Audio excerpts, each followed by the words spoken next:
Eu cresci ouvindo pregações em João capítulo 3, versículo 16. Eu ouvi centenas de pregações ao ar livre. Quando nós estávamos, muitas das vezes, em cima de um caminhão, pregando a palavra do Senhor, digo nós, a igreja, atravessado em uma esquina e anunciando o evangelho do Senhor. É aquilo que o apóstolo Paulo escreve: não me envergonhe do evangelho de Cristo, pois ele é poder de Deus, ele é poder transformador. O evangelho transforma o homem. Não é os argumentos humanos que transformam o homem. Quem transforma o homem é o evangelho de Cristo Jesus. O evangelho liberta o homem, liberta da cachaça, dos vícios, liberta ele da vida devassa. O evangelho é libertador. Nós temos muitos testemunhos entre nós de pessoas que viviam uma vida desregrada, mas quando encontrou e foi confrontado por este evangelho, teve a sua vida transformada, liberta. A igreja do Senhor Jesus precisa continuar crendo nesse evangelho transformador. Como vamos pregar se nós não cremos? O evangelho do Senhor ainda transforma vidas. Eu ouço muito ao meu redor quando pessoas dizem: para aquele ali não tem mais jeito. Para aquele lá não tem mais jeito. Vamos mudar o nosso vocabulário, vamos dizer: para o evangelho de Jesus Cristo tem jeito sim. Para ele tem jeito, porque o evangelho transforma, o evangelho liberta. Esta é a mensagem da igreja de Cristo Jesus. Esta é a mensagem da igreja que foi comprada, que foi lavada e remida no sangue de Jesus Cristo. Você pode dizer glória a Deus? Se você não disser lá no seu trabalho que Jesus Cristo transforma, que Jesus Cristo liberta, como a obra há de acontecer?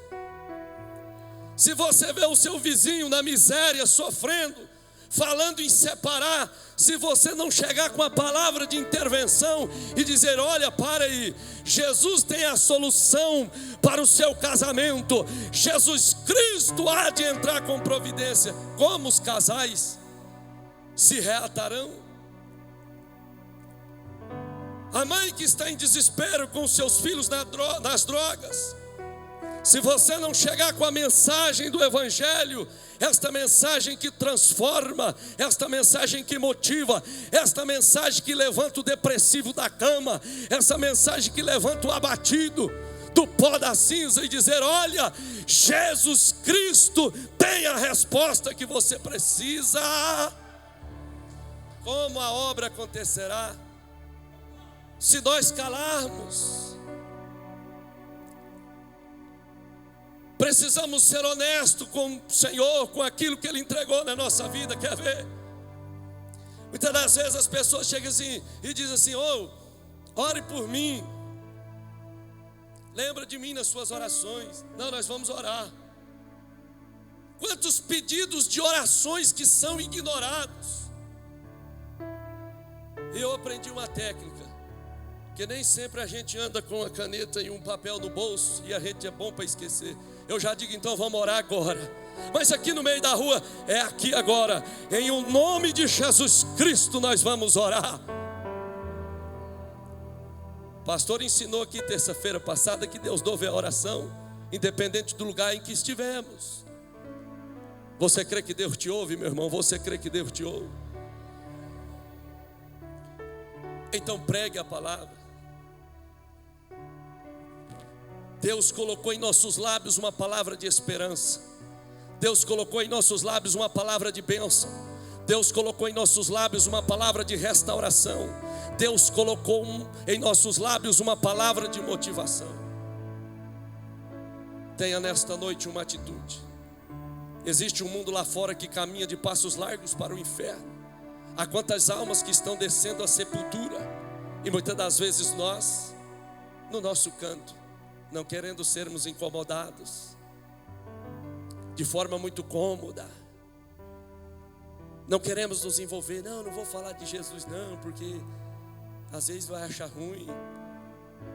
Às vezes vai achar ruim, às vezes vai dizer que eu sou enjoado demais. Que seja enjoado, mas não negligencie a palavra que transforma. Só a palavra que transforma, só a palavra que transforma. Essa palavra que, meu irmão, transforma o homem, transforma a mulher. A palavra do Evangelho, ela é transformadora. Mas é os finais dos tempos. Aí a gente fica assim, o final dos tempos. A Bíblia diz que haveria uma frieza muito grande, o amor se esfriará. Mas se nós não tomar atitude, esfria mesmo. Tem que haver um avivamento sobre a igreja. O avivamento começa em mim e em você, é em nós dois.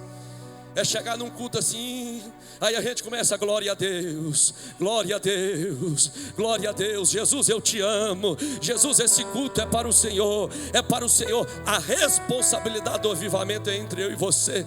É nós, comece em nós. Mas não me visita, não me visita. É nós. Pega esses pezinhos que Deus te deu, o pezinho santo, e põe na poeira, põe na estrada e vai atrás de alguém que está precisando de uma ajuda. Vai atrás de alguém que está precisando de uma palavra de conforto. Vai atrás de alguém que está precisando ouvir uma palavra que vem dos céus. Deixa Deus te usar. E quando você sai para fazer a obra de Deus, Deus cuida da sua família. Deus não deixa faltar nada na tua casa. Deus repreende a enfermidade. Deus cuida dos seus filhos, Deus cuida da sua família, Deus cuida dos seus estudos, Deus abre porta onde não há porta, Ele se responsabiliza. Enquanto você faz para Deus, Ele cuida de você. Enquanto você realiza a obra do Senhor, Ele se responsabiliza em abrir caminho para você passar. Feita essa introdução, quero pregar nesta noite sobre 3 grandes dádivas de Deus à humanidade. Está aqui, João capítulo 3, versículo 16. Porque Deus amou. A primeira dádiva, Ele dá o amor. Não existe revelação maior de Deus para com a humanidade, além de Cristo Jesus, o nosso Senhor. Não existe. Jesus é a revelação máxima. Gálatas 4:4 diz que na plenitude dos tempos, Deus enviou Jesus, nascido de mulher, para cumprir tudo que a lei exigia. Jesus Cristo é a revelação máxima do amor de Deus para com a humanidade. Deus deu à humanidade o seu amor. O amor de Deus é derramado sobre nós. Quer mais do que precisamos? Além disso, de receber em nós o amor de Deus. Tem muita gente que não consegue receber o amor de Deus. Primeiro que ele já está com um conflito muito grande internamente. Ele não dá conta de amar nem ele. Ele não dá conta de sentir nem bem com ele mesmo. Mas nesta noite Deus te trouxe aqui para te dizer que te ama. Deus te ama, não é esse amorzinho aí, de 2 pessoas que se encontram da primeira vez e dizem assim, eu te amo. Há quantos compromissos que foram feitos na frente do altar? Eu amo. Ama? Daqui 10 anos está falando em separar, em largar. Que amor é esse? É desse amor que eu estou falando? Não. Eu estou falando do amor de Deus. Deus amou a humanidade a ponto de dar o seu Filho único como expressão máxima. Jesus Cristo veio a essa terra. Está escrito aqui nos evangelhos, andou de forma humilde, honesta, fiel. A Bíblia diz que Deus ungiu Jesus de Nazaré com o Espírito Santo, a qual andou por todas as partes fazendo bem, pregando a palavra que libertava os cativos, que restaurava. Ele enviou o seu Filho como expressão máxima do seu amor. Amados e queridos irmãos, nós precisamos voltar a 2000 anos atrás e olhar para a cruz de Cristo. Existe um homem chamado Jesus que morreu na cruz por mim e por você. Quando você sentir vontade de pecar, volte 2000 anos atrás e olhe para a cruz de Cristo. Jesus Cristo morreu na cruz. Precisamos considerar esse sacrifício. Ele caminhou a via dolorosa, todo machucado porque ele foi chicoteado. Ele carregava o patíbulo da cruz, que segundo os historiadores pesavam mais ou menos 50 quilos. É a parte horizontal da cruz, a ponto de não conseguir carregar e constrangir um homem chamado Simão Cirineu para o ajudar. Amado, a via dolorosa fala muito por nós nesta noite. Pensa que é fácil Deus entregar o seu único filho chamado Jesus? Entregou nas mãos dos homens da humanidade. O que é que os homens fizeram? O maltrataram, o perseguiram, o chicotearam e o crucificaram. Tem muita gente pensando que Jesus, quando morreu, e diz assim: não, mas ele era Deus. Jesus, na sua natureza divina, ele tem pai, mas não tem mãe. Jesus, na sua natureza humana, ele tem mãe, mas não tem pai. Aí está o mistério. Como homem, ali no cordão umbilical, ele recebe todo o DNA de Maria, sua mãe. A Bíblia diz em Hebreus que em tudo ele foi tentado. Mas eu adoro ao Senhor Jesus porque ele não pecou. Irmãos, nós adoramos a Cristo Jesus que nunca pecou. Viver 33 anos nesta terra com fadiga, cheia de laços do adversário, e não pecar, só Jesus o nosso exemplo. Ele foi tentado como no capítulo 4 de Mateus, quando ele estava jejuando por 40 dias no deserto, por 3 investidas de Satanás. E eu acho interessante o que ele usa para vencer Satanás. Ele invoca poderes miraculosos? Não. Ele sempre diz: está escrito, nem só de pão viverás o homem. Ele diz: está escrito, não tentarás o Senhor teu Deus. Ele diz: está escrito, somente o Senhor teu Deus adorarás e servirá. Ele é Deus meu e seu também. Satanás, ele é seu Deus, você existe por causa dele, só ele adorará. Você não precisa de poderes miraculosos para vencer Satanás. O que a igreja precisa é da palavra. É da palavra. A palavra te faz vencer Satanás. Conheça cada dia essa palavra, meu irmão. Você vai ver o Satanás bater em retirada. Crente que conhece Bíblia não é envolvido com heresia. Crente que conhece Bíblia não fica aí igual uma barata tonta. Ele tem um objetivo, porque ele sabe que o caminho é Cristo. Cristo é o caminho que conduz o homem às mansões celestiais. É o amor dele que está sendo derramado sobre nós. Vamos falar um pouquinho de cada um para não ultrapassarmos o tempo. Ele dá essa grandidade. Passa, meu irmão, a sentir o amor de Deus. Quando uma pessoa te menosprezar, você vai para o canto da oração e diz: Senhor, fulano não me ama, mas como o Senhor me ama. Como o Senhor me ama. Os homens fazem acepções, meu irmão, mas Deus não. Deus passa uma régua desta noite e mede todo mundo igual. Você não é melhor do que eu, não. Nem um pingo. Você não é melhor do que eu. Eu não sou melhor do que você. Nós todos somos iguais. Na oração do Pai Nosso, ele diz: Pai Nosso. Ele é seu pai e é meu pai. Ele é o nosso pai. Nós somos filhos de Deus. Deixa eu ver quem é filho de Deus nesta noite.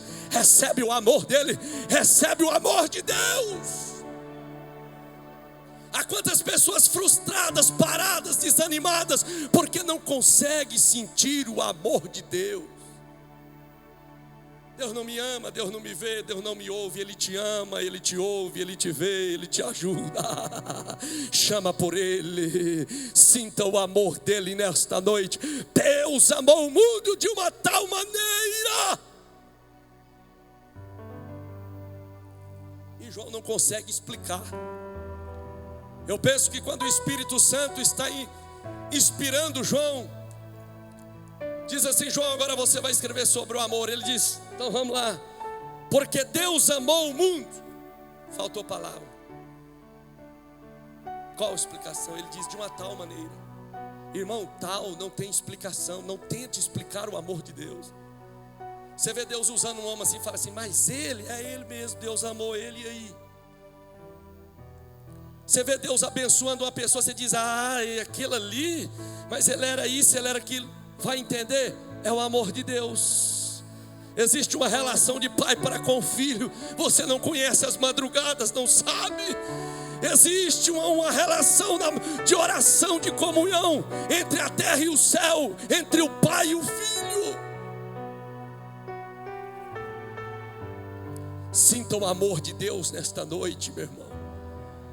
Deixa o amor de Deus preencher o vago que está dentro de ti. Deixa o amor de Deus ocupar todo o espaço existente dentro de você.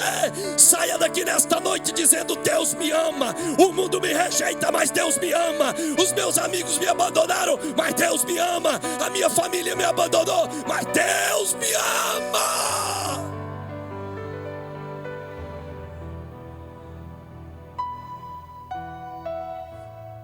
Eu tive que aprender isso daqui, para parar de chorar nos cantos, para parar de olhar para as coisas e me sentir pequeno demais. Comece a olhar nesta noite e ver o amor dele na sua vida. Você está aqui, não é porque você é bom, não é porque você lutou, é porque a graça dele é tão grande. Pela graça sois salvos, isso não vem de vós, isto é uma dádiva de Deus, é porque ele te amou. Outra hora nós falamos mais sobre este amor. Segunda dádiva, já fazendo a junção com o primeiro e terminando. Ele deu o seu filho. Ele dá o amor na expressão do filho, depois ele dá o filho. Nenhum de nós temos coragem de dar aos nossos filhos. Se bem que tem umas mães e uns pais por aí, que misericórdia. Mas aqui dentro desse recinto eu não conheço ninguém que tem coragem de dar ao seu filho. Você tem coragem, meu irmão? As minhas meninas, não vem que não tem. Não vem que não tem. Não tem coragem. Para morrer em prol da humanidade pecadora. Aonde o povo estava gritando, solta Barrabás e crucifica ele. Mas ele deu o filho. Isso aqui é interessante demais, meu irmão. O sacrifício que nos comprou foi o sacrifício de Cristo Jesus, o nosso Senhor. Sacrifício único, singular, que salvou toda a humanidade de uma vez por todas. Todas as vezes que Satanás aparecer para você te acusando, lembra que Jesus Cristo morreu por você. Um dia eu fui abordado depois de uma pregação aqui, há uns tempos atrás, há uns anos atrás. E uma irmã num tom assim bem agressivo começou a me fazer algumas perguntas. E ela dizia assim, não, mas a igreja tem que passar pela grande tribulação.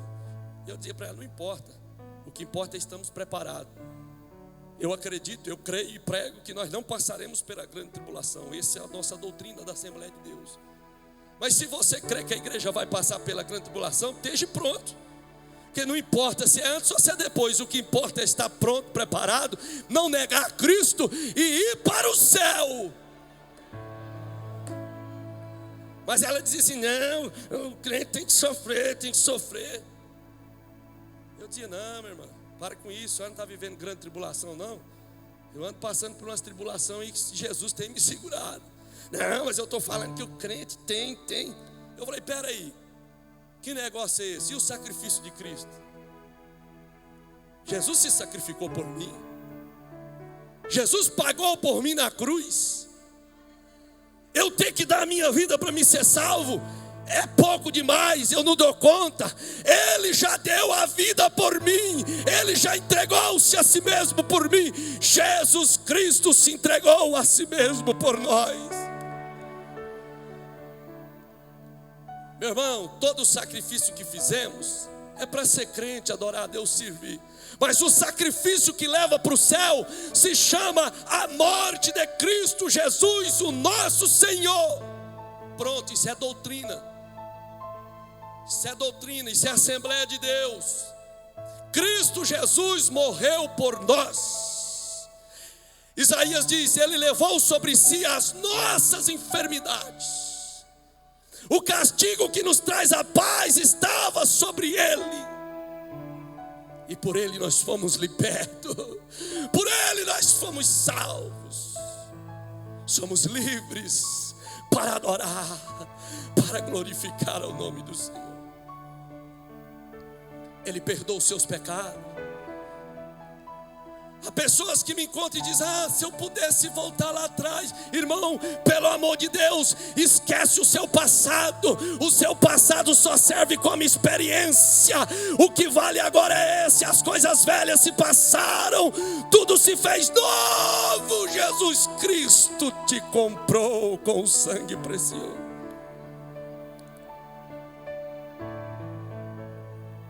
Jesus Cristo te comprou com um bom preço o sangue.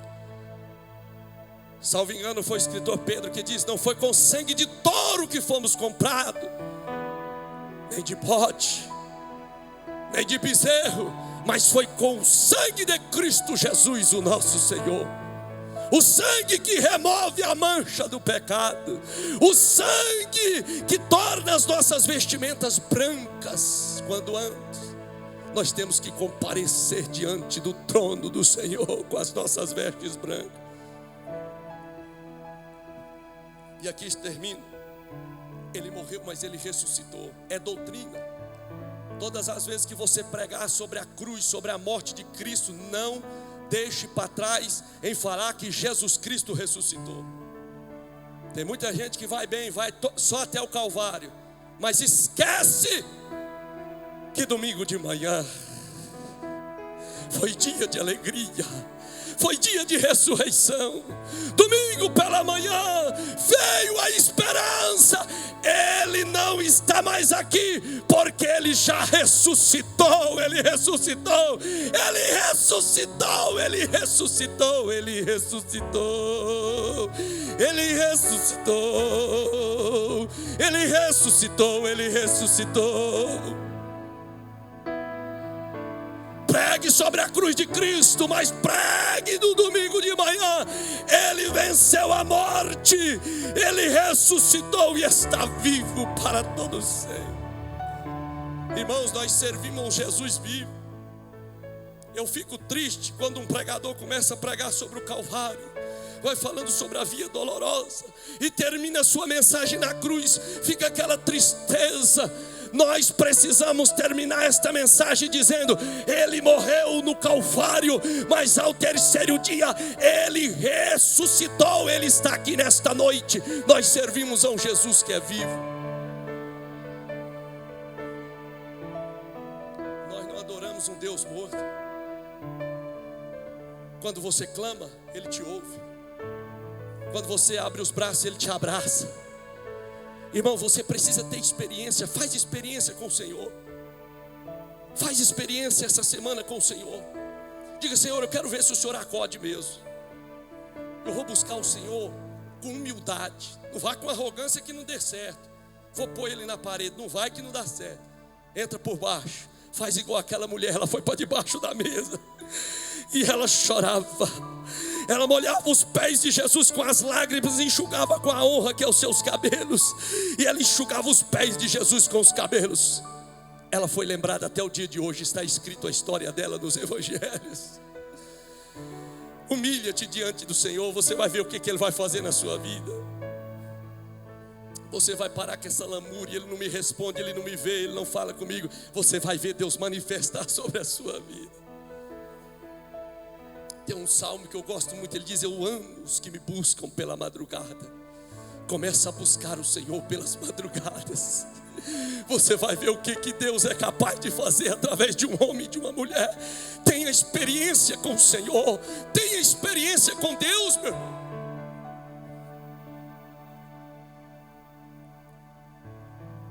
Ele deu o seu filho, morreu, ressuscitou, está à direita de Deus Pai. É o Jesus desta igreja. Mais de 2000 anos já se passaram, aqui estamos nós, fruto do seu penoso trabalho. Jesus Cristo nos salvou. Nós estamos aqui para adorá-lo. Jesus é a pessoa central deste culto. É por causa dele que eu vim aqui nesta noite. É para ele que eu vim aqui nesta noite, para adorar o nome do Senhor. Em último lugar, e aqui encerro, a terceira dádiva é a vida eterna. Ele dá o seu amor, ele dá o seu filho, e ele diz: vou dar algo ainda mais, vou dar a vida eterna. Você vai morar no céu, meu irmão. O apóstolo Paulo, em Romanos 8:18, diz que as aflições desse tempo presente não é nem para comparar com a glória que há de ser revelada em nós. O que Deus vai fazer com você e para você no céu não tem como explicar. O céu é algo esplêndido e maravilhoso, não tem como explicar. O apóstolo Paulo diz: conheço o homem, se na carne, no espírito não sei, mas foi arrebatado até o terceiro céu, a saber, o paraíso. Ouviu coisas inefáveis que ao homem não é lícito dizer, porque não suporta, porque não entende. Existe um céu nos esperando. Existe uma vida chamada vida eterna nos esperando. Eu fico pensando e observo muito. Depois que o Senhor me chamou para o ministério, eu passei a ser observador, a ter aos detalhes. E eu fico observando. As pessoas que não têm certeza da salvação, que não conhecem Jesus, vai chegando na hora da morte, ele fica doido, ele fica incerto, ele não sabe para onde ele vai. Irmão, sosseguemos-nos os nossos corações. Nós sabemos de onde nós vimos. Nós não vimos do macaco. O Senhor é o Criador da humanidade. Ele fez Adão, depois ele fez Eva. O homem e a mulher está ali representado no jardim do Éden, capítulo 3, a partir do capítulo 2, entrando ao 3 de Gênesis. Nós sabemos para que nós viemos. Nós viemos a essa terra, sabe para quê? Para louvor e glória do nome do Senhor. A sua vida é para louvor e glória. As pessoas olham para você e dizem: Deus existe, Deus existe, Deus existe, Deus existe. Mas por quê? Não, por causa desta ação, por causa desse exemplo, por causa desse testemunho. Nós estamos aqui nesta terra para louvor e glória do nome do Senhor. Terceiro e último lugar, nós sabemos para onde nós vamos. A coisa boa é quando o crente tem certeza para onde vai. Para onde você vai? Vou para o céu. Um dia cheguei em uma borracharia remendando pneu. A senhora, dona do empresário da borracharia, disse: tu é crente? Falei: sou crente. Pensei, daqueles crentes enjoados. Ela diz: olha, eu tenho uma queixa a fazer sobre os crentes. Eu disse: que queixa é essa, minha senhora? Ela diz assim: vocês crentes pregam assim uma arrogância tão grande. Vocês falam da certeza da salvação. Aonde um comedor de arroz e feijão pode ter certeza da salvação? E fez um tanto de consideração. Eu disse para ela assim: minha senhora, uma coisa eu tenho certeza em quem eu creio. Eu tenho certeza. Veja bem, a senhora, se eu não tiver certeza da minha salvação, o que eu estou fazendo servindo a Ele? O tempo que eu passo na igreja, quantos anos servindo a esse Jesus? Quantos anos dedicando a este Jesus maravilhoso? Se eu não tiver certeza de salvação, a senhora há de correr comigo, eu estou perdendo o meu tempo. Ela olhou para mim e disse assim: pensando por esse lado, tem razão. Eu disse para ela assim: o Jesus que me salvou, aleluia, Ele testifica dentro de mim, através do seu Espírito Santo, de que eu sou salvo, eu sou salvo, eu sou salvo, eu sou salvo, eu sou salvo. Já vou terminar. Coisa triste é quando nós, crentes, perdemos a alegria da salvação. E crente perde. Não, irmão, não vamos tampar o sol com a peneira, não. Perde. Você sabe que perde. Você sabe que perde. Tem gente que não tem vontade de vir na igreja mais. Ele vai perdendo, ele vai distanciando, ele vai enfraquecendo. Perdeu a alegria da salvação. Mas nesta noite, a alegria da salvação está aqui nesta noite, neste ambiente. Ele prometeu a nós a vida eterna. Um dia este mundo de tristeza passará, porque a voz de trombeta vai tocar e a igreja vai ser arrancada deste mundo. Irmão, de uns anos para cá, o arrebatamento da igreja faz parte do meu dia a dia. Tomando café, pensando no arrebatamento da igreja. Não se prenda nas coisas desse mundo, sabe por quê? Porque quando a trombeta tocar, meu irmão, Jesus vai arrebatar a sua igreja e levar para os céus, para a mansão celestial. Aí eu fiz uma matemática dos projetos que eu tinha uma vez e tal. Eu digo, lá para os 60 anos, caminhando para 70, está tudo resolvido, tudo concluído. Não que seja, mas a estimativa de vida é por aí. Irmãos, o que é 70 anos diante da eternidade? Nós lutamos aqui para se dar bem nessa terra 60, 40 anos. Não, eu tenho que fazer acontecer. Eu não posso ir no culto porque eu tenho que bater essa meta. Eu não vou porque eu preciso, eu tenho, eu quero. Aí a morte chega, te chama, faz igual aquele homem. Alma, farta alma, o celeiro está cheio, tem que derrubar e construir, porque a colheita foi tão grande. Aonde eu vou pôr tanta colheita? Aí a voz dos céus brada: homem, louco, aonde tu estarás hoje? Se te pedir a tua alma, só existe 2 lugares: céu e inferno. Céu e inferno são os 2 lugares para receber a humanidade. Deus deu o seu Filho, deu o seu amor e deu a vida eterna. Existe um céu à nossa espera. A vida que você vive aqui hoje é um reflexo. A vida que você vive aqui hoje, ela diz aonde tu vais morar na eternidade. A vida que você vive aqui hoje vai dizer aonde você vai morar na eternidade. Qual o investimento que você está fazendo na eternidade, meu irmão? Qual o investimento que você faz na eternidade? Não, não posso orar não, porque não vou ler não, porque eu não dou conta. Não vou ler não, porque eu começo a ler, me dá um sono, em mim também dá. Quando você perder o sono na sua casa, o melhor remédio para dormir chama a Bíblia. Vai ler a Bíblia para você ver. Logo vem um sono, mas pega essa Bíblia, levanta e começa a caminhar dentro da sua casa e diz: não, sono, você não pode me vencer, porque eu tenho que fazer essa leitura hoje. Eu preciso buscar e eu preciso orar. Nós precisamos fazer investimento na vida eterna.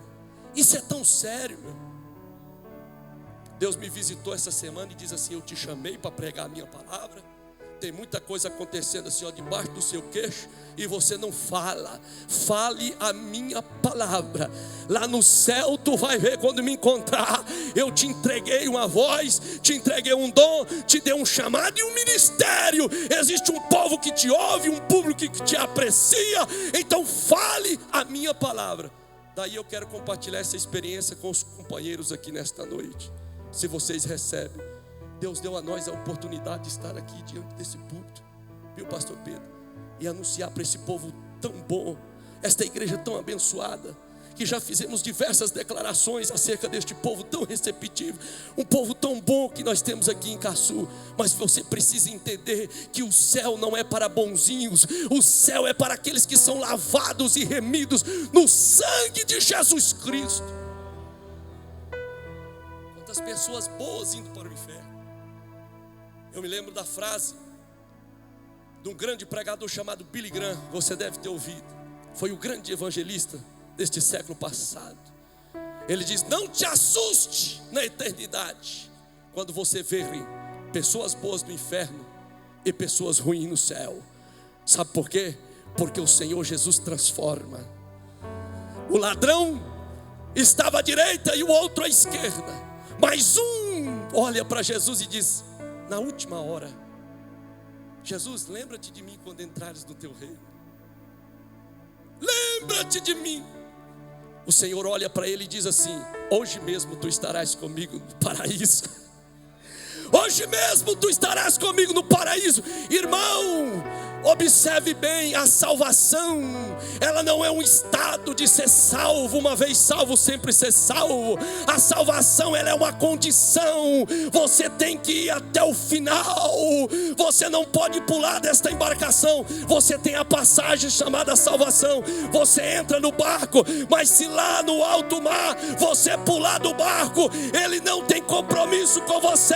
Permaneça nesse barco até o final. Jesus tem a vida eterna para nós. Mas se depender de Satanás, ele vai sozinho para o inferno. Porque nós aqui nesta noite, nós vamos para o céu. Deixa eu ver quem vai para o céu. Levante a sua mão e adore. Todos nós vamos para o céu, porque nós estamos esperando Jesus. Nós estamos fazendo investimento na eternidade. Vamos neste 2022 colocar como prioridade a presença do Senhor, colocarmos como prioridade os céus, a eternidade. Deus abençoe a cada um dos queridos irmãos. Deus abençoe o nosso pastor presidente por esta oportunidade.